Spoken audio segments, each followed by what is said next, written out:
সম্মানিত ভিউয়ার্স, আসসালামু আলাইকুম।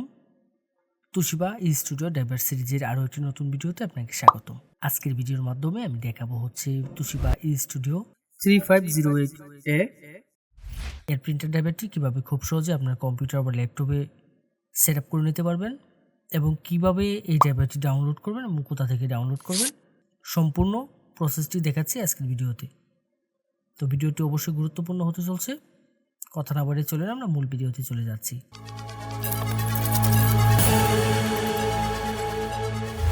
প্রথমে আমরা যে কাজটি করব, আমরা এই ড্রাইভারটি ডাউনলোড করে নেব। ডাউনলোড করার জন্য আমি চলে যাব যে কোনো একটি ব্রাউজারের সার্চ বারে গিয়ে সার্চ করব হচ্ছে softwareshopbd.com। অবশ্য আমি ভিডিও ডেসক্রিপশনে ওয়েবসাইটের লিঙ্কটি দিয়ে দেব। softwareshopbd.com লিখে সার্চ করলে ঠিক এরকম একটা ইন্টারফেস আসবে এবং এখান থেকে আমি যে কাজটি করব, আমার কাঙ্ক্ষিত মডেলের যে ড্রাইভারটি রয়েছে সেটি আমি এখান থেকে ডাউনলোড করব। দেন এই সার্চ বারে চলে যাব, এখানে গিয়ে জাস্ট আমাদের যে কাঙ্ক্ষিত মডেলটি সেই মডেলটি এখানে সার্চ করব। দেন সার্চে ক্লিক করব। ক্লিক করলে আমার এই অ্যাভেলেবেল মডেলের প্রিন্টার ড্রাইভারটি চলে আসবে আমার সামনে। এখান থেকে আমি যে কাজটি করব, জাস্ট এই লিঙ্কের উপর ক্লিক করব। ক্লিক করলে এখানে বিস্তারিত সকল ইনফরমেশনগুলো দেখার একটি অপশন পেয়ে যাব। এখান থেকে সব কিছু আমরা একটু পড়ে দেখে নেব। আশা করব আপনারা সম্পূর্ণ বিষয়টি একটু ধৈর্য সহকারে পড়বেন এখানে নির্দেশিকাগুলো। দেন এখানে ডাউনলোডের জন্য দুটি লিঙ্ক পেয়ে যাবেন, যে কোনো একটি লিঙ্কের উপর ক্লিক করব। ক্লিক করলে ঠিক এরকম ইন্টারফেস আসবে আপনার সামনে। এখানে গুগল ড্রাইভে নিয়ে যাবে এবং দেন দুটি ফাইল একসাথে মাউস ড্র্যাগ করে সিলেক্ট করে ডাউনলোড করে নেব। এখানে একটি ফাইল পেয়ে যাবো হচ্ছে পাসওয়ার্ড আর একটি হচ্ছে ড্রাইভার। তো এখান থেকে ফাইলটা জাস্ট মাউসের রাইট বাটন ক্লিক করে ডাউনলোড করে নেব। দেন ডাউনলোড এনিওয়েতে ক্লিক করব। ক্লিক করে কিছুক্ষণ অপেক্ষা করতে হবে। কিছুক্ষণের মধ্যে ডাউনলোডটি শুরু হয়ে যাবে। ডাউনলোড করার পরে আমরা যে কাজটি করব, ফাইলটিকে ওপেন করে নেব। দেন এখান থেকে ওপেনে ক্লিক করব। ক্লিক করলে ঠিক এরকম একটা ইন্টারফেস আসবে আমার সামনে।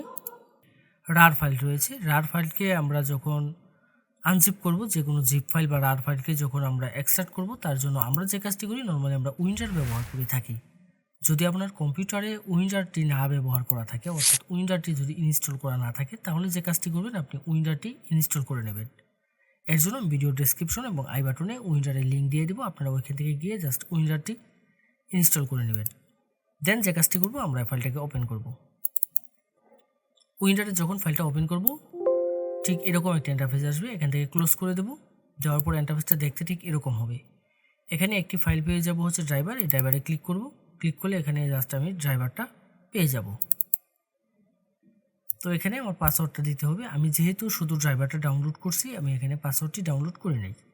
তো এখানে আপনারা যে কাজটি করবেন, আপনারা জাস্ট এই ডাউনলোড অপশনে গিয়ে এখান থেকে পাসওয়ার্ডটি ডাউনলোড করে নেবেন। তো দেন এখানে এই মডেলের যে ড্রাইভারটি রয়েছে, সেই ড্রাইভারে এখানে পাসওয়ার্ডটি আমি দিয়ে দিব। পাসওয়ার্ড দেওয়ার ক্ষেত্রে এখানে একটি অপশন পেয়ে যাবেন, এটি হচ্ছে শো পাসওয়ার্ড। এখানে যদি টিক মার্ক দেওয়া থাকে, তাহলে আমি এখানে কিবোর্ড থেকে যে পাসওয়ার্ডগুলো টাইপ করব সেগুলো এখানে শো করবে। আর যদি আমি এখান থেকে টিক মার্কটি যদি উঠিয়ে দিই, তাহলে এখানে কোনো পাসওয়ার্ড শো করবে না। এখানে পাসওয়ার্ডটা টাইপ করে দেবো। দেওয়ার পরে দেন ওকেতে ক্লিক করব। ওকেতে ক্লিক করব। ক্লিক করলে ঠিক এরকম একটি অ্যালার্ট আসবে। এখান থেকে যে কাজটি করতে হবে, এখান থেকে আমি ইএস-এর উপর ক্লিক করব। দেন সফটওয়্যারটা এক্সট্রাক্ট হওয়া শুরু করবে এবং এক্সট্রাক্ট হওয়ার জন্য কিছুক্ষণ পরে ঠিক এরকম একটা ইন্টারফেস আসবে। এখান থেকে আমি যে কাজটি করব, I agree to the terms of the licence agreement, এখানে ক্লিক করব। নেক্সটে ক্লিক করব। নেক্সটে ক্লিক করার পরে ঠিক এরকম একটা ইন্টারফেস আসবে। এখানে অনেকগুলো অপশন পেয়ে যাব। চলে আসবে হচ্ছে recommended, printer driver, scanner utility, fax driver, custom install. তো এখানে আসার পরে আমি যে কাজটি করব, রিকমেন্ডেডে ক্লিক করব। ক্লিক করলে ঠিক এরকম একটা ইন্টারফেস আসবে আপনাদের সামনে। এখান থেকে নেটওয়ার্ক লোকাল পোর্ট এবং আরেকটি অপশন পেয়ে যাব হচ্ছে ইউএসবি পোর্ট। তো এখান থেকে যদি কেউ নেটওয়ার্কে কানেকশন করতে চান, তাহলে নেটওয়ার্ক লোকাল পোর্ট সিলেক্ট করে দেবেন। আর যদি ইউএসবি কানেক্ট করতে চান, অর্থাৎ ড্রাইভারটি যদি ইউএসবি কানেকশনের মাধ্যমে কম্পিউটারে বা ল্যাপটপে সেট আপ করতে চান, তাহলে এখান থেকে ইউএসবি পোর্টটা সিলেক্ট করে দেব। তো আমি এখান থেকে ইউএসবি পোর্ট সিলেক্ট করব। সিলেক্ট করে দেন ইনস্টলে ক্লিক করব।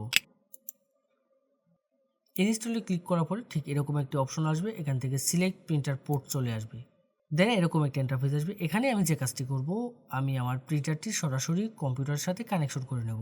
অবশ্যই ইউএসবিতে প্রিন্টারটি কানেকশন করে নেব এবং ইউএসবি কানেকশন করার ক্ষেত্রে আমি যে বিষয়টি লক্ষ্য রাখবো সেটি হচ্ছে আমার পিসি বা ল্যাপটপের যে ইউএসবি পোর্টগুলো বেশি শক্তিশালী সেই পোর্টগুলোর সাথে কানেক্ট করব। দেন ওকেতে ক্লিক করব। এখানে আসার পরে আমার আর কোনো কাজ করতে হবে না, আমার কিছুক্ষণের মধ্যেই আমার প্রিন্টার ড্রাইভারগুলো সেট আপ হয়ে যাবে। এক এক করে এখান থেকে সবগুলো ড্রাইভার সেট আপ হয়ে যাবে। দেন এখানে ফিনিশের যে অপশনটি রয়েছে এই ফিনিশে আমি ক্লিক করব। ক্লিক করে এখান থেকে বেরিয়ে আসব। এখন আমি যে কাজটি করব, আমি এখান থেকে বেরিয়ে এসে আমি জাস্ট চেক করে দেখব আমার প্রিন্টার ড্রাইভারটি সেট আপ হয়েছে কিনা। অবশ্য চেক করার ক্ষেত্রে আমাদের যে কাজটি করতে হবে, আমার কম্পিউটারটি রিস্টার্ট দিয়ে নিতে হবে। কম্পিউটারটি রিস্টার্ট করে নেব, তাহলে দেখবেন প্রিন্টার এবং স্ক্যানার দুটি ড্রাইভারই পেয়ে যাবেন। ফটোশপ 7.0 দিয়ে আমরা স্ক্যান করব। ফটোশপ 7.0 যদি আপনার কম্পিউটার বা ল্যাপটপে সেট আপ করা না থাকে, সেক্ষেত্রে যে কাজটি করবেন, আমাদের ওয়েবসাইটে চলে যাবেন। ওয়েবসাইটে গিয়ে জাস্ট সার্চ বারে সার্চ করবেন হচ্ছে 7.0 লিখে সার্চ করলে আমাদের ফটোশপ 7.0 পেয়ে যাবেন।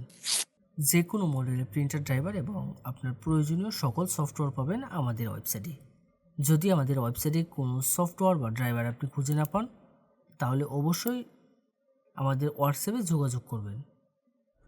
আমাদের প্রত্যেকটা পোস্টের মধ্যে আমাদের হোয়াটসঅ্যাপ নম্বর দেওয়া থাকবে। এই ছিল আজকের মতো। এরকম গুরুত্বপূর্ণ টেক টিউটোরিয়ালের জন্য অবশ্যই আমাদের চ্যানেলটি সাবস্ক্রাইব করে রাখতে ভুলবেন না। দেখা হবে নতুন কোনো ভিডিওতে।